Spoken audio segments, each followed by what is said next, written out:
Bismillah ar-Rahman ar-Rahim. I'm going to give this short talk on human self and critical thinking. And at the end, I will say something that how can Idara Tolue Islam benefit out of it. The talk has following parts.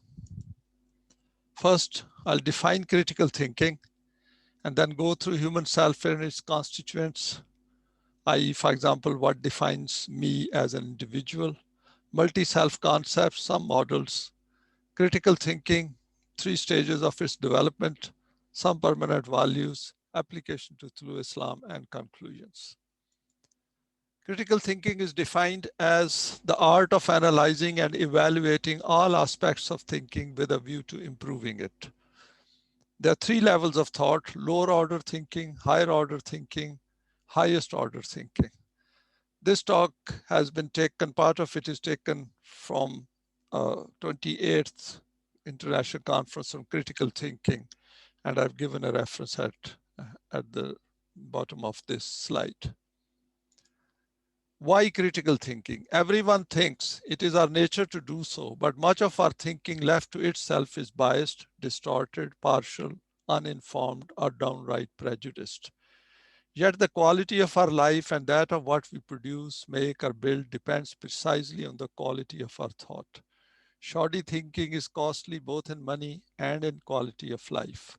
Excellence in thought, however, must be systematically cultivated. So critical thinking is not something which we can learn in our day-to-day living. It needs a sort of a particular pattern or a particular style, or we have to make a deliberate effort to learn it so that we can apply it to our day-to-day problems as well as any special issues in our life or the job. The next slide is really shows the trend between when an organization is formed or we start some kind of a work together. And on the y-axis is value creation and the other side is the trust.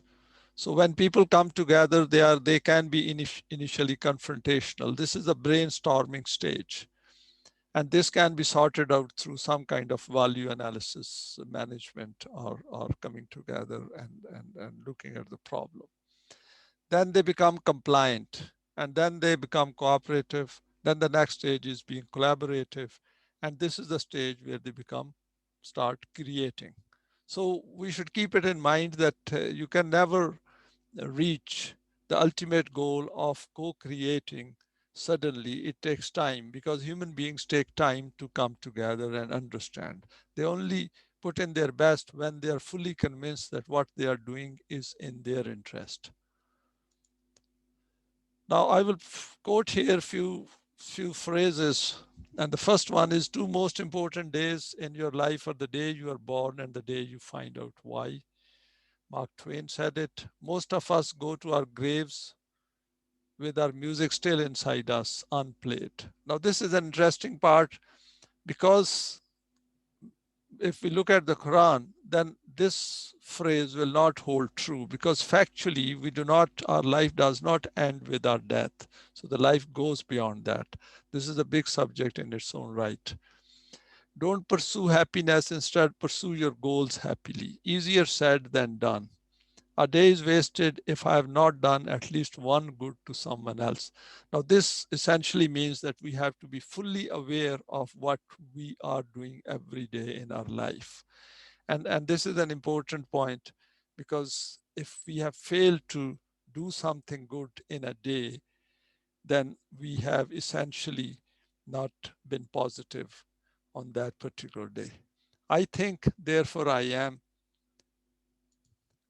Next is we need to remain aware in our life. We should be far more conscious than we normally are. For example, where exactly we are. Because if we know where we are and then we figure out that where we wish to be, there is a term used, ideal self. So our existing self is a real self and an ideal self. If our ideal self is something which we haven't figured out, then we won't know where we are going in our life. And of course, it will depend on the environment and the resources and opportunities available to us.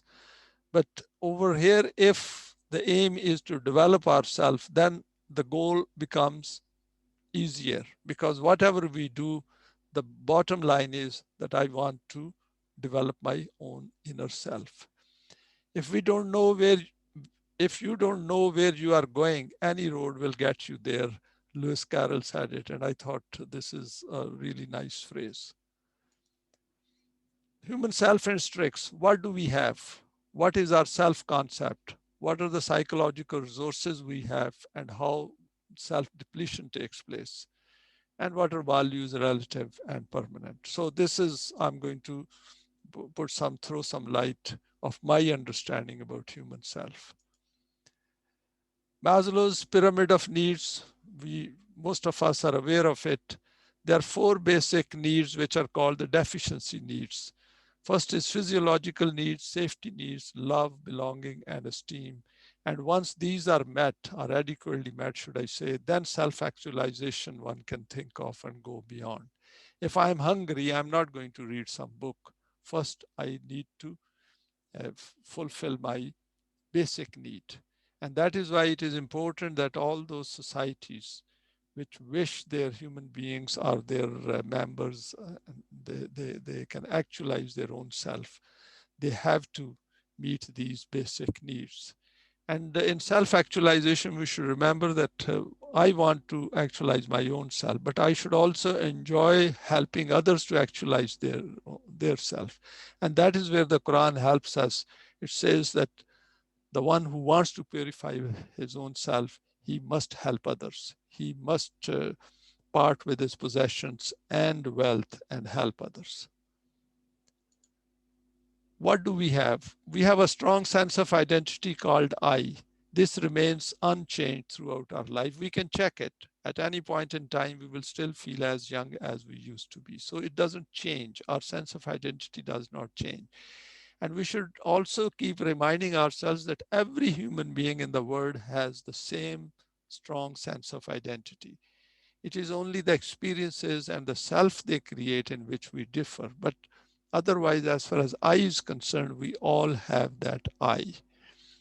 Our stock of emotions we have, which is positive and negative, our simple thinking, where we do not exert too much, our ability to think about thinking, which is called metacognition, our memory, which can have two parts, conscious and subconscious, our physical self, the selves of others, the other human beings, world as we see it, the world which we see it, and the way I see it could be different from the view which somebody else might take it. This is sometimes very, very subjective. Beyond this world, the life of the hereafter, the I together with consciousness. Most people live this life as if this life will end with physical death, and obviously it has certain connotations. This slide shows the interaction between human self and human body. So these are very intricately linked. Body is affected by its appearance, influence, social interaction, weather, climate, environment, everything. And then of course it affects our thinking. Whereas I also affects my own thoughts and my own desires and emotions. These also affect our body. So body has a very important role to play. But while we are meeting the needs of the body, we should also look at our inner I and self, our inner world, because that is where we take decisions. Next is on human free will. Whatever does not spring from a man's free choice or is only the result of instruction and guidance does not enter into his very nature. He does not perform it with truly human energies, but merely with mechanical exactness. This was said by Willem von Humboldt in his book on the limits of state action. And then he says, so when the laborer works under external control, we may admire what he does, but we despise what he is. We do not appreciate human value fully and consciously until we look into it critically and see every human being equal, just like our own self. And this is what the Quran does. Quran right at the beginning tells us that each one of you is born equal. When a child is born in the world, he or she is equal to any other child in the world. And a child doesn't know its gender, its environment, its nationality, its status, his parents, his or her parents, religion, anything. It's just a child like any other child. And funny enough that when we die, we all die as equal. And that is interesting. We should keep that in mind and and live our life and then see how reality exposes itself before us. Basic emotions. I went through literature on psychology and different people have defined or enumerated basic emotions differently, but most of them seem to agree on this. Happiness, sadness, anger, disgust, guilt, shame, surprise, and fear. And then I put down all the emotions I came across, and these are a lot. And I just ended, I've noted up to I, that is ignore. And then the question is, how many do we have? And remember, we all have, each emotion has its own shades. For example, we can be angry, we can be very angry, we can be very, very angry. And then we can be angry all our life. We must have seen people who are very critical and unhappy and negative. And similarly, we will see optimistic people and positive thinking people, more hopeful. But again, it depends that how our needs are met and how we have goals in life. Thinking, this is what gives us, it gives us ability to question, rational thinking, ability to create problems, ability to solve problems. Very interesting. We should look into it, that who are the people who are creating problems and who are the people who are solving problems. It gives us free will, which means choice. We can make a decision in our life and then live by the consequences of that choice. We have ability to make decisions, we have ability to create ourself. And once a self is created, then of course that self continues through our life unless we decide to create a new self or a different self. Ability to use our emotions, ability to create, it helps to recognize and create desires, and then there are a lot more to it. We can figure it out. More on thinking. Deliberate decisions become part of our self. Self-concept defines us at any point in time. We do not have any internal guidance. We do not have conscience. Conscience is internalized society. Whatever values we get from our parents, society, and environment, that becomes our conscience. So that is why these are all relative standards. So there is no absolute standard of good and bad except what we find it in the Quran. What is good for the self, that is good.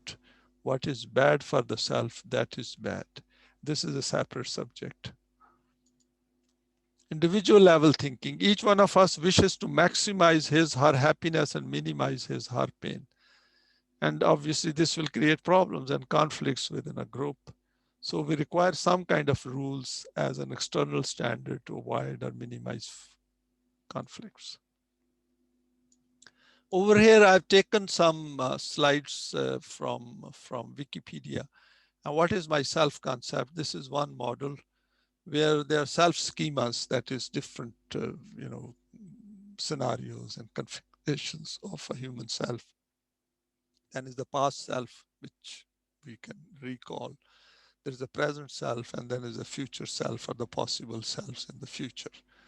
And it all depends on our thinking and our memory and what we want to bring forward. Then there is another concept or other parts or constituents of it. For example, self-image, schoolwork, college, health, body and mind, fitness, friends, relationships, money, budget, possessions, other general influences, beliefs.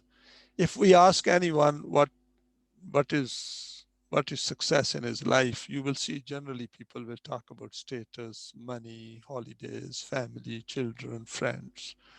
Hereafter and self-development will rarely come into it. This is another very interesting model which I thought I'll share with you, a socio-psychological self. This is what I am over here. So I can see my concealed self, the one which I don't want others to know. but I know about it generally. And the second is the open self, which I share with others. So others will make certain impression based on this open self.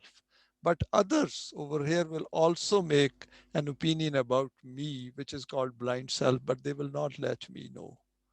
And we do it. That is where, talking after someone comes in, and we can criticize him or her, but on their face, we just talk about the open self. And then there is this unknown self, which is not known to me over here and others over here. In fact, others also don't know about their own unknown self. So this is that self which we do not know. But Quran helps us to put all this together into one integrated self. And that is where the cognitive dissonance disappears. Now, next slide is interesting. What I've done is that one aspect of psychology is where they say that whatever we are at a point in time, that is what our self becomes. So emotive self, rational self, academic self, social self, religious self, DIY self, and obviously there is a lot more to it. But over here, I have put down my thoughts in the light of the Quran that the self which we develop based on after acquiring Iman in the Quranic value system, then and manifest those divine attributes and try to remain within the permanent values, then we get an integrated self. Now, this integrated self will be aware of all these statuses, but it will not turn itself into this. Of course, it will operate rationally using these values, and it will also act in the academic world and meet those requirements. But at the back of it will be this integrated self, which will be fully aware that what is going on in his or her life. This is part of a separate talk, really. Variations in these concepts of the human self. This points to the limitation of the human intellect's ability to see reality. It only sees part of it. This is very interesting to note that as we live our life, we don't see complete reality of our own inner self and the reality of the world outside. So someone else should help us. And this is where the Quran comes in. And what Quran does is that Wahi calls itself light. The Quran calls itself light. And the light helps us to expand the arena of vision of our intellect and consciousness. Just like a telescope increases the field of view of our sight. Similarly, Wahi, what it does is it expands the arena or the sphere of understanding of our intellect. And we start seeing those things which we cannot see without Wahi. The world which we see around us is the creation of pure human intellect. So this is the best human beings can create. They create one system, then they reject it, they move to the next one. And as a result, problems keep multiplying. And Wahi helps us to understand and link this life with the next life. Some barriers to thinking. Economic deprivation is a big barrier to our thinking. Social environment, that imposes certain belief systems on us. Organizational environment, absence of desire, always done this way, attitude, beliefs, assumptions, wrong assumptions if we make in life, then we are in trouble. Emotions, which includes our prejudices, biases, social pressures, short-term gratifications, gains. Because we think, most of the people think life will end with death. That is why we must have uh, heard these terms. I've got only one life. I want to make best use of my life. And his life was saved. Whereas we know death will come to everyone, but we still say his life was saved. Whereas we should say his life was a bit more prolonged to keep doing what he has been doing. Absence of education and training. Why should I think? Preference for status quo. If we are wealthy and powerful, then obviously we would like it to continue. Absence of incentives, busy life, a perception. Our physical self, if we are too much into our physical self, then we are very much moved by gender, appearance, geographical affinity, its pleasures, very much into language as well, family, national identity, health and physical limitations, aging process. We are very conscious of it. Death, we are very conscious of it, but we don't want to talk about it. And then there are miscellaneous issues. Now, this slide shows different parts of psychological resources which we have at any point in time. This equation I developed myself and put down the three aspects of it. There are resources which are not in our control, which is shown in blue. There are partial control resources which are shown in red, and green are those resources which are in our control. What it says is that at any point in time, each one of us have a certain bank of psychological resources. And if we are faced with a very difficult situation in life, for example, some grief, death of someone, war, or even like pandemic, COVID-19, then if we have enough psychological resource within us, then we can face it successfully. But if we do not, then we will go into a deficit. And that is where then depression can set in.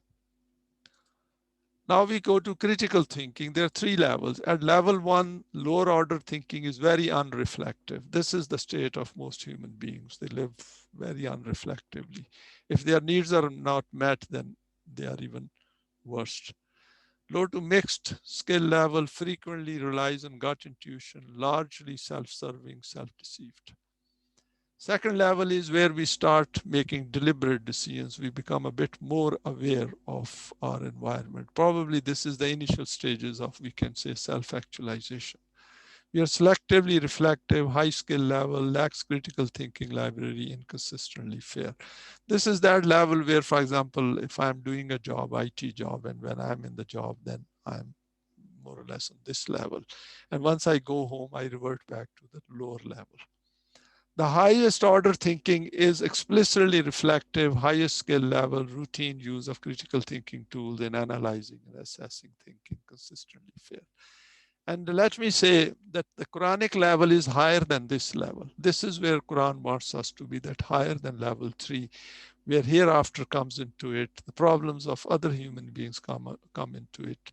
We strive to minimize human problems and try to solve them. We are extremely aware at our consciousness level. So that is the level where Quran wants to take us.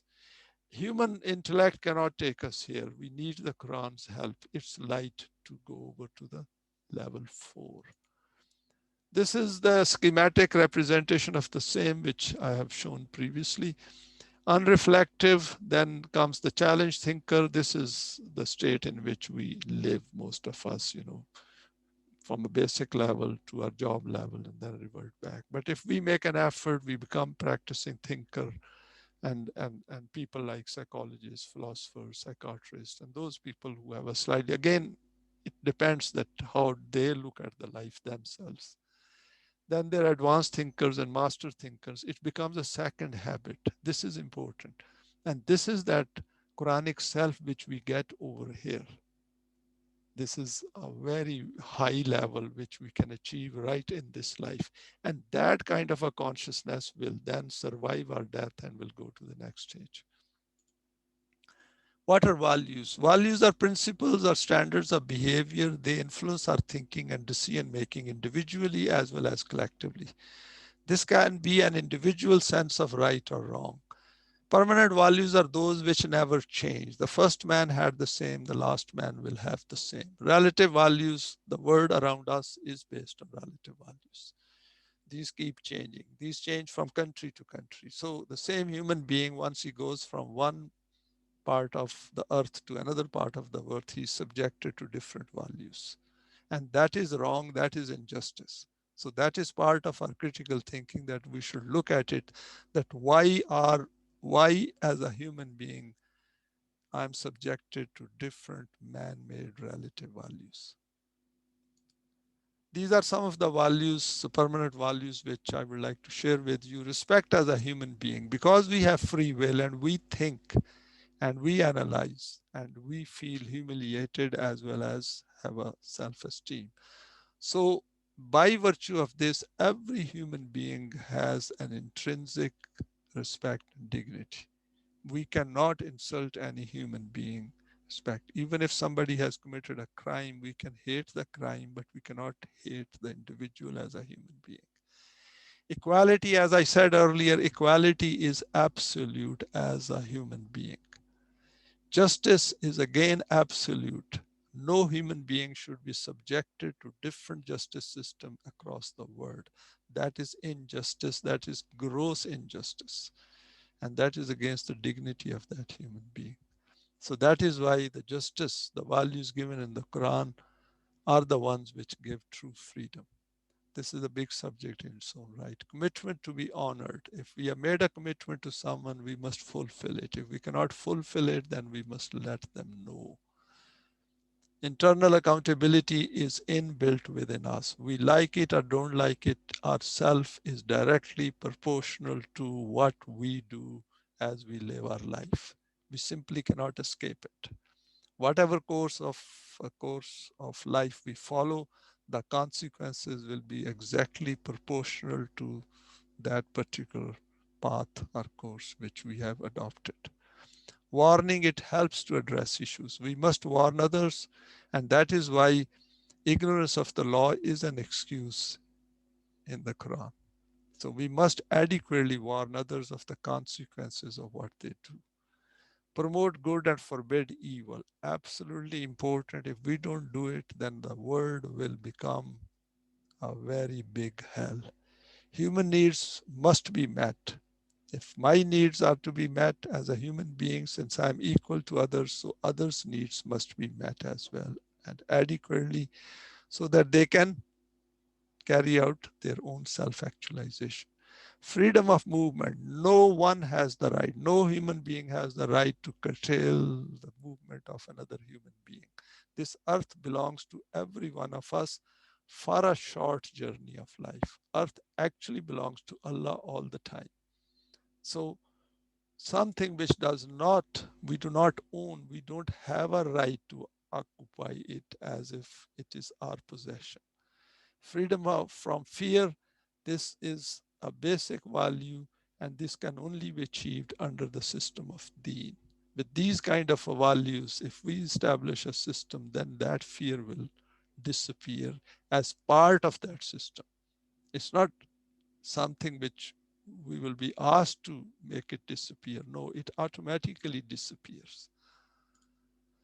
How to apply to Tulu Islam? We should think critically, acquire knowledge about the world where we are as a humanity, understand the issues facing humanity, acquire good understanding of the Quranic value system, be part of the community of Tulu Islam and participate actively with all means.